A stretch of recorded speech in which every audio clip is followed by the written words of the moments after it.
سلام اطفال نازنین، خوش آمدین به برنامه امروزی ما. خدا کنه که همتون خوب و صحتمند باشین و تا این دم لحظاتتان به خوبی و خوشی سپری کرده باشین.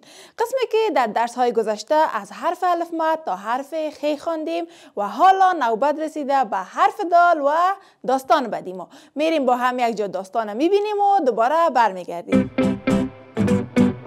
داستان دیبای خرترک.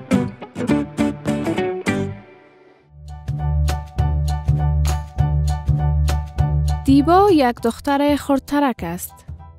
او در حویلی خانه‌شان یک درخت بادام دارد. ناگهان روزی باد آمد و درخت را تکان داد و چند عدد بادام به زمین افتاد. دیبا بادام را با دندان خود شکست و دندان او آسیب دید. مادرش او را پیش دکتر برد. دکتر به دیبا دوا داد و گفت: ما نباید چیزی را همراه دندان خود میده کنیم. دیبا بعد از آن روز دیگر چیزی را با دندان خود میده نمی کرد. خوب دوستا، داستان دیبای خرترک با هم دیدیم و با حرف دال آشنا شدیم. پس خوب است یک بار دیگه کلمه هایی که در حرف دال آمده با هم تکرار کنیم. اولین کلمه ما دیبا است که دیبا چند هجا داره؟ دیبا 2 هجا داره و در اینجا دال در اول کلمه آمده. بعد از او کلمه بعدی ما خرد است که خرد چند هجا داره؟ خرد 1 هجا داره و حرف دال در اخیر کلمه آمده. به تعقیبش کلمه بعدی ما بادام است که بادام چند هجا داره؟ بادام 2 هجا داره و حرف دال در وسط کلمه آمده. کلمه دیگه ما باد است که باد چند هجا داره؟ 1 هجا داره و حرف دال در اخیر کلمه آمده. کلمه بعدی ما آمد است. آمد چند هجا داره؟ آمد 2 هجا داره و حرف دالم در اخیر کلمه آمده. کلمه دیگه ما افتاد است. افتاد چند هجا داره؟ 2 هجا داره و حرف دالم در اخیر کلمه آمده. و کلمه آخری ما داد است که داد چند هجا داره؟ 1 هجا داره و حرف دال هم در اول و هم در آخر کلمه آمده. این کلمه های بود که در آن حرف دال آمده. خب عزیزان، با توجه به تصاویر کلمه ها را با صدای دال تکمیل میکنیم. اولین کلمه ما است الف سین. وقتی که حرف دال در اول کلمه اضافه کنیم میشه داست. داست چند هجا داره؟ 1 هجا داره. کلمه بعدی ما و حرف ری است. وقتی که در بین از اینا حرف دال اضافه کنیم میشه مادر. مادر چند هجا داره؟ 2 هجا داره. و کلمه بعدی ما سین بی است. وقتی که حرف دال در اخیرش اضافه کنیم میشه سبت. سبت چند هجا داره؟ 1 هجا داره. و کلمه بعدی ما نون دال الف نون است. وقتی که در اول کلمه حرف دال اضافه کنیم میشه دندان. دندان چند هجا داره؟ دندان 2 هجا داره. ای بود کلمه هایی که با حرف دال تکمیلش کردیم. خوب دوستکا، حرف دال خلاص شد، به تعقیبش حرف زال است. بریم با هم یک جا داستان ضربین ببینیم و دوباره برمیگردیم. داستان ضربین.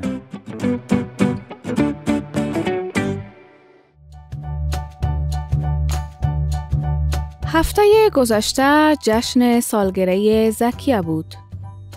دوستان او هر کدام تحفه برای زکیه آورده بود. برادرش زاکر از کاغذهای رنگی کاغذ پران مقبول جور کرده بود. او آن را برای زکیه تحفه داد. اما تحفه خواهرش مرسل از همه جالب تر بود. مرسل یک ضربین خریده بود. زکیه فقط عکس ضربین را در کتاب ها دیده بود. زکیه از تحفه خواهرش بسیار خوشش آمد. او می دانست که ضربین چیزهای خرد را بزرگ نشان می دهد. مادر کلانش بعضی وقتها سوزنش را گم می کند. حالا زکیه می تواند با ضربین خود سوزن مادر کلانش را پیدا کند. خب دوستکا، داستان زربین با هم دیدیم و با حرف زال آشنا شدیم. پس خوب است یک بار دیگه کلمه هایی که در آن حرف زال آمده بود با هم تکرار کنیم. اولین کلمه ما زربین بود. زربین چند هجا داره؟ زربین 3 هجا داره و حرف زال در اینجا در اول کلمه آمده. به تعقیبش کلمه بعدی ما گذشته است. گذشته چند هجا داره؟ گذشته. این هم 3 هجا داره و حرف زال در وسط کلمه آمده. کلمه بعدی ما زکیه است. زکیه چند هجا داره؟ زکیه 2 هجا داره و حرف زال در اول کلمه آمده. کلمه بعدی ما ذاکر است. ذاکر چند هجا داره؟ ذاکر هم 2 هجا داره و حرف زال هم در اول کلمه آمده. کلمه آخری ما کاغذ است. کاغذ چند هجا داره؟ کاغذ هم 2 هجا داره و حرف زال در اخیر کلمه آمده. این بود کلمه هایی که حرف زال داری استفاده شده بود. خب حرف زال خلاص شد. به ادامهش میریم طرف حرف ر. بریم با هم یک جا داستان درخت انار ببینیم و بشنویم و به درس خود ادامه میتیم. داستان درخت انار.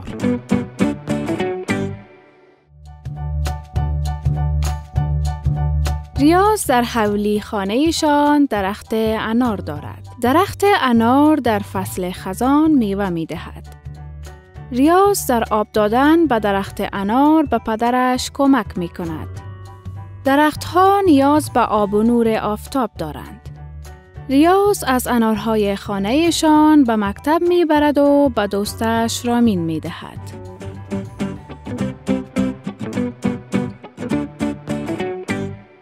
داستان درخت انار با هم یک جا دیدیم. پس خوب است کلمه هایی که در آن حرف ری آمده یک بار دیگه هم تکرار کنیم. اولین کلمه ما ریاض است. ریاض چند هجا داره؟ ریاض 2 هجا داره. کلمه بعدی ما درخت است. درخت چند هجا داره؟ درخت. این هم 2 هجا داره و حرف ری در وسط کلمه آمده. کلمه بعدی ما انار است. انار چند هجا داره؟ انار 2 هجا داره و حرف ری در آخر کلمه آمده. کلمه بعدی ما دارد. دارد 1 هجا و ردم هجای دیگه که چند هجا میشه؟ 2 هجا میشه. کلمه بعدی ما است. در چند هجا داره؟ 1 هجا داره و حرف ری در آخر کلمه آمده. لغت بعدی ما پدر است. پدر چند هجا داره؟ 2 هجا داره. پدر 2 هجا داره و حرف ری در آخر کلمه آمده. لغت بعدی ما نور است. نور چند هجا داره؟ 1 هجا داره و حرف ری در آخر کلمه آمده. و لغت بعدی ما رامین است. رامین 2 هجا داره و حرف ری در اول کلمه آمده. این بود کلمه هایی که حرف ری چه قسم در اول، در وسط و در آخر کلمه استفاده شده بود. خب عزیزان، حرف ری تمام شد و رسیدیم به حرف ز.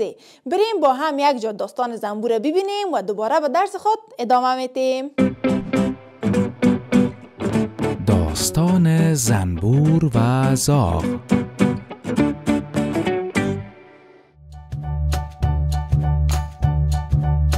روزی زاغ سیاهی به خانه زنبور رفت. زنبور در خانه نبود. زاغ چشمش به کندوی عسل افتاد. او عسل را مزه کرد. زاغ از مزه عسل خوشش آمد.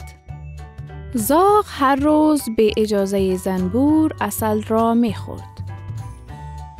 زنبور فهمید که عسل‌ها هر روز کم می‌شود.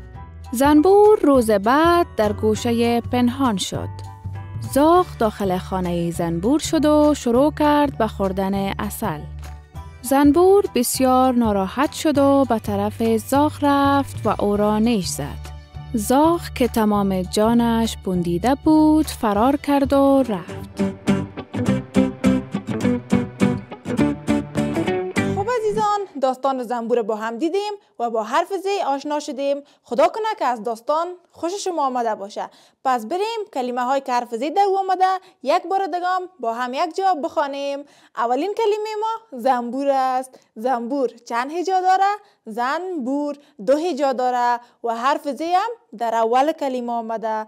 به تعقیبش کلمه بعدی ما روز است. روز چند هجا داره؟ 1 هجا داره و حرف ز هم در آخر کلمه آمده. کلمه بعدی ما زاغ است. زاغ چند هجا داره؟ 1 هجا داره و حرف ز هم در اول کلمه آمده. کلمه دیگه ما مزه است. مزه چند هجا داره؟ مزه 2 هجا داره و حرف ز هم در وسط کلمه آمده. به تعقیبش کلمه دیگه ما اجازه است. اجازه چند هجا داره؟ 3 هجا داره و حرف ز هم در وسط کلمه آمده. و کلمه آخری ما زد است. ز دال زد 1 هجا داره و حرف ز هم در اول کلمه آمده. این بود کلمه هایی که در آن حرف ز آمده بود. خب عزیزان، این بود درسی برنامه ما. خدا کنه که یک چیز یاد گرفته باشین و درس ها را همچنان در خانه تکرار کنین. تا برنامه بعدی شما را به خداوند یک تا میسپارم. وقت خوش داشته باشین.